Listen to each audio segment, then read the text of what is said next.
Самостојниот синдикат на вработените во универзитетските клиники и другите јавни здравствени установи е против одлуката на Министерството за здравство за преместување на 300 здравствени работници кои би требало да паркираат во гаражите на хотел Лимак.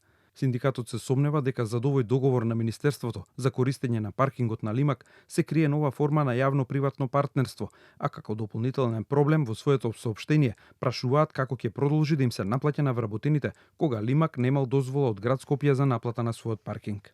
Донесувањето ваква одлука без претходна најава, без консултација со ССКЦ и без средби со директорите на клиниките, отвора сериозни сомнежи за транспарентноста и целта на овој процес. Дополнително, од достапни информации дознаваме дека Лимак нема одобрение од Советот на град Скопје за наплата на паркирање на својот подземен паркинг и правно не смее да наплаќа за користење на истиот.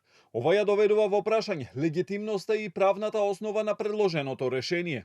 Како решение за огромниот проблем со паркингот на клинички, министерот за здравство Алију, кој од неодамна ја презема оваа функција, најави вчера на пресконференција дека се планира на доброволна база 300 вработени своите возила, наместо на клинички да ги паркираат во подземните гаражи на Лимак. И сега вработените плаќаат директно и во иднина ќе плаќаат тие дел, бидејќи знаете 2500 вработени имаме. Тука ние немаме капацитет сите за сите да обезбедиме. Знаете дека тие се VIP паркинг места со сите можни инфраструктурни капацитети.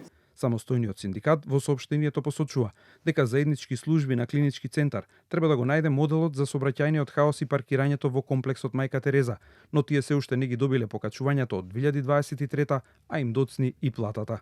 Министерот Алију најави дека ќе има средба со заеднички служби на клиничкиот центар.